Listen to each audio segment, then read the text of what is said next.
ब्राह्मणवादी व्यवस्था बोध गया से खत्म करो, खत्म करो, खत्म करो। हिंदुत्व की आड़ में ब्राह्मणी व्यवस्था, ब्राह्मणवाद हावी है। निरस्त करो, निरस्त करो, निरस्त करो। क्या राम मंदिर को उसकी कमेटी बनाई गई, ट्रस्ट बनाया गया, तो क्या उसमें गैर हिंदुओं को शामिल किया गया है? क्या नहीं किया गया? किसी भी गैर हिंदू को शामिल नहीं किया गया। एक भी मेंबर उसमें नहीं है, न बौद्ध है, न ईसाई है, न मुसलमान है, कोई उसमें नहीं है। फिर महाबोधि महाविहार में क्यों? हम लोग खींच खींच के निकालने में सक्षम है। जो वहाँ पे पंडित पुरोहित है, बौद्धिस्टों के जगह पर क्या काम है? वहाँ उड़ाही हो रहा है, वहाँ धंधा बनाया हुआ है। वो भीम आर्मी कतई बर्दाश्त नहीं करेगी, उसको हम लोग नहीं चलने देंगे। प्रधानमंत्री जी को शर्म आनी चाहिए। जब वे विदेश जाते हैं, भारत के अलावा दूसरे देश जाते हैं, तो कहते हैं कि हम बुद्ध की धरती से आए हैं, और यहाँ बुद्ध की विरासत को वो तहस नहस मिट्टी में मिलाने का काम कर रहे हैं। वो साकेत की धरती अयोध्या, जब वहाँ राम मंदिर में बनाने की बात आई, जब वहाँ खुदाई होने लगी, तो एक एक प्रमाण पुरातत्विक विभाग के पास है, वो निकलने लगा। वहाँ बुद्ध विरासत का अवशेष निकलने लगा,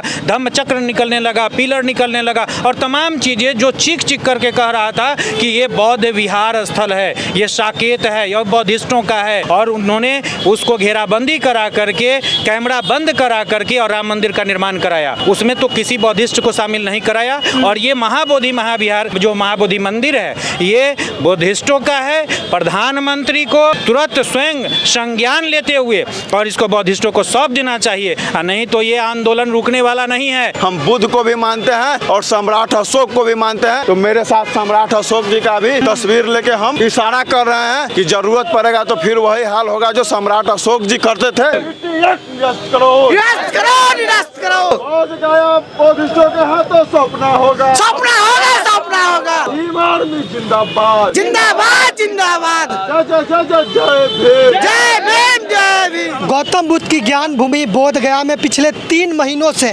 बीटी एक्ट को निरस्त करने के लिए आंदोलन जारी है। बीटी एक्ट 1949, जिसके तहत बीटीएमसी बनाया गया, बोध गया टेम्पल मैनेजमेंट कमेटी, जिसमें 9 सदस्य होते हैं, 4 बौद्ध, 4 हिंदू और एक गया के जिला अधिकारी। बुद्धिस्टों का मांग है कि उसमें जो 9 सदस्य हैं वो सभी के सभी बुद्धिस्ट होने चाहिए। लेकिन अभी तक, जब से ये एक्ट बना है 1949 से अभी तक ये परंपरा चला आ रहा है कि बीटीएमसी में 4 हिंदू होंगे, 4 बौद्ध होंगे, और गया के जो जिलाधिकारी है वो हिंदू ही होते हैं, अधिकतर वो सिर्फ हिंदू ही होंगे। तो 9 में से 5 सदस्य हिंदू हो जाते हैं और 4 सदस्य बौद्ध हो जाते हैं। बौद्धों का कहना है कि ये हमारा विरासत है, तो हमारे विरासत में दूसरे धर्म के लोग क्यों हस्तक्षेप कर रहे हैं? बीटीएमसी का जो पूरा मैनेजमेंट है, पूरी कमेटी है, वो बौद्धों के हाथ में दिया जाए। वो एक टूरिस्ट स्थल है, वर्ल्ड हेरिटेज साइट में आता है, तो वहाँ सभी लोग घूमने जाते हैं, बुद्धा के स्थल को देखने जाते हैं, सभी जाए, भारत के हर नागरिक जाए। लेकिन जो मैनेजमेंट कमेटी है उसमें केवल बौद्ध ही रहे, ये मांग है पूरे बुद्धिस्टों का। इसी को लेकर आज 6 मई से भीम आर्मी और आज़ाद समाज पार्टी के बैनर तले एक पैदल मार्च किया जा रहा है। बिहार के विभिन्न जिलों से ये कार्यक्रम की शुरुआत की गई है। और आज केसरिया, जो पूर्वी चंपारण में आता है, केसरिया जो दुनिया का सबसे बड़ा बौद्ध स्तूप है, वहाँ से भीम आर्मी और आज़ाद समाज पार्टी ने इस लड़ाई का बिगुल फूंक दिया है। और ये यात्रा, ये पैदल मार्च आज मुजफ्फरपुर में पहुँचने वाला है। मुजफ्फरपुर में तमाम भीम आर्मी और आज़ाद समाज पार्टी के लोग यहाँ पर, जो भीम आर्मी के राष्ट्रीय अध्यक्ष विनय रतन सिंह और राष्ट्रीय सचिव कमल वालिया जी, वो भी आ रहे हैं। तो तमाम लोग उनके स्वागत में यहाँ खड़े हैं और यहाँ से पैदल मार्च करेंगे बीटी एक्ट 1949 को निरस्त करने के लिए, और बीटीएमसी में सभी के सभी बौद्ध हो, इसके लिए लड़ाई करेंगे। विष्णुदेव यादव जी हैं, ये लगातार बहुजन मूवमेंट को लेकर सक्रिय रहते हैं। क्या कहेंगे? बीटी एक्ट 1949 को निरस्त करने के लिए आप लोग आंदोलन का आगाज कर दिया है आज 6 मई से, क्या कहेंगे? आज भीम आर्मी के लोग यहाँ पर आने वाले राष्ट्रीय, देखिए, हम लोग पूरे भारत भर में भीम आर्मी और आज़ाद समाज पार्टी के बैनर तले और माननीय चंद्रशेखर रावण जी के नेतृत्व में हम सबने संकल्प लिया है, और इसलिए सड़क पर हम लोगों ने उतरा है कि महाबोधि महाविहार हम बौद्धिस्टों का है और उसे हर हाल में हम मुक्त करा कर रहेंगे।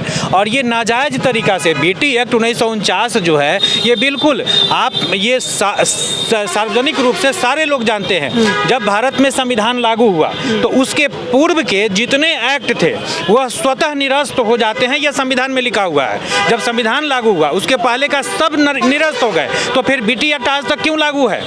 और मैं भारत सरकार से और ये धार्मिक प्रधानमंत्री से सवाल पूछना चाहता हूँ आपके चैनल के माध्यम से कि क्या राम मंदिर जब समिति को उसकी कमेटी बनाई गई, ट्रस्ट बनाया गया, तो क्या उसमें गैर हिंदुओं को शामिल किया गया है? क्या नहीं किया गया? किसी भी गैर हिंदू को शामिल नहीं किया गया, एक भी मेंबर उसमें नहीं है, न बौद्ध है, न ईसाई है, न मुसलमान है, कोई उसमें नहीं है। फिर महाबोधि महाविहार में क्यों आज तक वो कोरा कानून है, वो कानून जो ख़त्म है, वो कहीं से भी आज के डेट में वो लागू नहीं होना चाहिए वो अभी तक। इसका क्या मतलब है? हिंदू कहा जा रहा है, लेकिन वहाँ के जो बुद्धिस्ट लोग हैं वो कह रहे हैं ब्राह्मण कब्जा करके रखे हुए हैं। हाँ। तो इसमें क्या मतलब हिंदू ब्राह्मण? देखिए, वो ब्राह्मणवादी व्यवस्था, ब्राह्मणवादी वर्चस्व के अधीन है। वो हिंदू कथन माने तथा कथित हिंदू है, लेकिन सच्चाई तो ये है कि हिंदुत्व की आड़ में ब्राह्मणी व्यवस्था, ब्राह्मणवाद हावी है, जो सभी का शोषण, पीडीए का शोषण, पिछड़ा, दलित, अकालियत, सबका शोषण वो करते हैं। और महाबोधि महाविहार में भी यही हो रहा है। वहाँ चंद मुट्ठी भर जो ब्राह्मण व्यापारी हैं, जो ठगवा गैंग है, वो बुद्ध का वहाँ क्या है, ज्ञान की स्थली है। वहाँ विश्व भर के लोग आते हैं, वहाँ विपश्यना करते हैं, वहाँ शांति, ज्ञान, मानवता, इंसानियत का पाठ सीखते हैं। और वहाँ चंद मुट्ठी भर जो ठगवा गैंग है, जो ब्राह्मणवादी मनुवादी लोग हैं, वो वहाँ पर कब्जा किए हुए हैं, नाजायज तरीके से अतिक्रमण किए हुए हैं, और वो डॉलर का कमाई का शोषण कर रहा है। उसे हमें मुक्त कराना है, उसे मुक्त कराना ही होगा। भीम आर्मी के जिला अध्यक्ष मुजफ्फरपुर के रोशन चौधरी जी, इनके तत्वाधान में पूरी टीम जो है मुजफ्फरपुर में राष्ट्रीय अध्यक्ष जी का इंतजार कर रहा है और यहाँ से ये आंदोलन का आगाज करेंगे। क्या कहेंगे रोशन जी? देखिए, ये भीम आर्मी और हम सब के नेता आदरणीय चंद्रशेखर आजाद जी का संकल्प है बीटी एक्ट को निरस्त करवाना। और आपको हम पूरे विश्वास के साथ कहते हैं कि भीम आर्मी सक्षम है बीटी एक्ट को निरस्त करवाने के लिए। आज हम लोग का पद यात्रा शुरू हुआ है, विरासत बचाओ भारत बचाओ, और यह पद यात्रा पूरे बिहार के विभिन्न जिला, उत्तर प्रदेश होते हुए दिल्ली जाएगी। दिल्ली में जाके सरकार को और इस देश के प्रधानमंत्री जो धर्म, सिर्फ एक धर्म को मानते हैं, आरएसएस के लोग को घुटना ठिका देने का काम भीम आर्मी करेगी। और हम यहाँ के मुख्यमंत्री को भी बताना चाहते हैं, हम बुद्ध को भी मानते हैं और सम्राट अशोक को भी मानते हैं। तो मेरे साथ सम्राट अशोक जी का भी तस्वीर लेके हम इशारा कर रहे हैं कि ज़रूरत पड़ेगा तो फिर वही हाल होगा जो सम्राट अशोक जी करते थे। हम लोग खींच खींच के निकालने में सक्षम हैं। किसको निकालिएगा? जो वहाँ पे पंडित पुरोहित है, बौद्धिस्टों के जगह पर क्या काम है? वहाँ उड़ाही हो रहा है, वहाँ धंधा बनाया हुआ है, वो भीम आर्मी कतई बर्दाश्त नहीं करेगी, उसको हम लोग नहीं चलने देंगे। 11 तारीख को हम सबके नेता, लोकप्रिय सांसद चंद्रशेखर आजाद जी वहाँ पहुँचेंगे। उस दिन सरकार को समझ में आ जाएगा कि करना क्या है। और हम आपको बता देते हैं, हमारे नेता हम लोग को रोके हुए हैं, हम लोग यहाँ खड़ा हैं, हम लोग बौद्ध गया के वहाँ भी हो सकते थे, 2 बार गए। हम लोग संविधान के मानने वाले लोग हैं, हम लोग चाह लेंगे ना तो खींच खींच को निकाल देंगे संविधान। दिक्कत क्या हो रहा है? आप मंदिर में बना दीजिए, राम मंदिर में किसी बौद्धिस्ट को बना दीजिए, मेंबर बना दीजिए, किसी बौद्धिस्ट को, किसी मुस्लिम को, किसी सिख को, किसी ईसाई को। उसमें तो आपको दिक्कत है।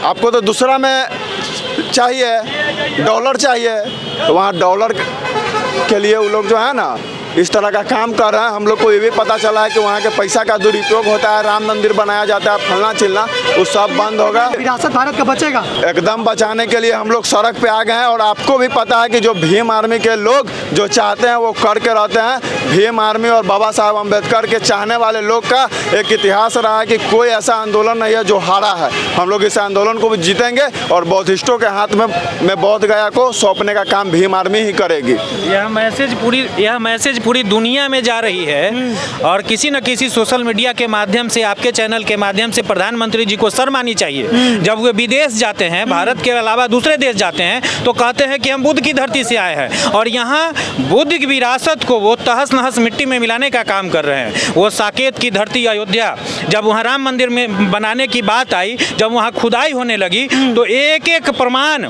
पुरातत्विक विभाग के पास है, वो निकलने लगा, वहाँ बुद्ध विरासत का अवशेष निकलने लगा, धम्म चक्र निकलने लगा, पिलर निकलने लगा और तमाम चीज़ें जो चीख चीख करके कह रहा था कि ये बौद्ध विहार स्थल है, ये साकेत है, यह बौद्धिस्टों का है। और उन्होंने उसको घेराबंदी करा करके, कैमरा बंद करा करके और राम मंदिर का निर्माण कराया। उसमें तो किसी बौद्धिस्ट को शामिल नहीं कराया। और ये महाबोधि महाविहार जो महाबोधि मंदिर है, ये बुद्धिस्टों का है। प्रधानमंत्री को तुरंत स्वयं संज्ञान लेते हुए और इसको बौद्धिस्टों को सौंप देना चाहिए, नहीं तो ये आंदोलन रुकने वाला नहीं है। हम बुद्ध की धरती को, बौद्ध विरासत को हम अंतिम सांस तक लेकर रहेंगे, बचा कर रहेंगे। क्या नाम है आप? हिमांशु का मेरा नाम हुआ। तो आप भी चंद्रशेखर आजाद का फोटो लेकर यहाँ आ गए। BTMC BT एक्ट है, यहाँ पे गलत लिखा हुआ है। BT एक्ट को रद्द करने के लिए जो जैसे 26 जनवरी 1950 को संविधान लागू हुआ था, उससे पहले जो भी निरस्त कानून है उसको निरस्त कर दिया गया भारत सरकार द्वारा। ये अभी भी लागू है। इसके लिए जो ब्राह्मण कब्जा किया हुआ है बौद्धि मंदिर को, उसको हम लोग मुक्त कराना चाहते हैं चंद्रशेखर के नेतृत्व में, जो बिहार के बब्बर शेर है। जय जय जय जय जय भी। क्या नाम है? मैं कौशल कुमार शिवहर जिला से चलकर यहाँ आया हूँ और तमाम शिवहर जिला, सीतामढ़ी जिला और ये मुजफ्फरपुर टीम इस विरासत को बचाने के लिए खड़ा उतरी है। तो ये बौद्धों का विरासत आप लोगों का कैसे होगा? ये अब हम लोग के ये बौद्ध किसका है? जो बौद्ध, अगर इस BTMC एक्ट में जो बौद्धों का है, ये जो बौद्ध विरासत है, BT एक्ट है, बौद्ध टेम्पल मैनेजमेंट कमेटी में है। इसमें जो मेंबर का डिसाइड किया गया, डिसीजन किया गया, ये कहीं से जायज़ नहीं है। क्योंकि राम मंदिर में वो हिंदू उसका कब्जा है, मस्जिद में मुस्लिमों का कब्जा है, तो फिर बौद्ध विहारों में बौद्धों के अलावा दूसरे धर्म के लोगों का कब्जा कैसे हो सकता है? कौन है? कोई हिंदू है, हाँ ब्राह्मण है, तो ब्राह्मण का कब्जा कैसे हो सकता है? जब आप अपने मंदिर में किसी को, अन्य धर्म के लोगों को जब रहने नहीं दे रहे हैं, तो फिर इस बौद्ध विरासत में गौड़ बौद्धों का 9 मेंबर का बनाया गया है, जिसमें एक जिला अधिकारी है और 4 हिंदू का है और 4 बौद्धों का है। तो ये कहाँ से जायज़ है? और ये जो धीरे धीरे कब्जा कर रहे हैं, इसको हटाने की है। तो इसी के लिए ये जो पद यात्रा निकाला गया है विरासत बचाने का, ये हर हाल में हम लोग लेकर। आपको बता दूं कि पिछले 3 महीने से 12 फरवरी से बहुत लोग बोध गया में आंदोलन कर रहे हैं, लेकिन इस पर कोई सुनवाई नहीं हुई है। लेकिन यह आंदोलन जन आंदोलन बनते हुए दिख रहा है। जब 12 फरवरी को ये आंदोलन शुरू हुआ तो कुछ एक लोग ही वहाँ पर बैठे हुए थे, लेकिन ये आंदोलन पूरे देश में जगह जगह पर आंदोलन होने लगे हैं। जैसे मुजफ्फरपुर में ये तमाम लोग जो पंचशील का झंडा और नीला झंडा लेकर BT एक्ट 1949 को रद्द करने की मांग कर रहे हैं, ये उसी आंदोलन का परिणाम है। अगर वो आंदोलन शुरुआत नहीं होती वहाँ से, तो शायद यहाँ ये लोग खड़ा नहीं होते और BT एक्ट 1949 के बारे में जानते भी नहीं। तो सरकार सुने या ना सुने, लेकिन यह जन आंदोलन बनते हुए दिख रहा है। और जब यह जन आंदोलन बनेगा तो सरकार को सुननी ही पड़ेगी, क्योंकि सरकार तब सुनती है जब उनको वोट का डर होता है। तो ये पूरा जो माहौल है वो क्रिएट हो रहा है और बहुजन समाज के वो तमाम बुद्धिजीवी लोग इस आंदोलन को लीड कर रहे हैं और आगे बढ़ा रहे हैं। कि पूरी बातचीत पर आप लोग क्या सोच रहे हैं, अपनी प्रतिक्रिया कमेंट बॉक्स में दे। धन्यवाद।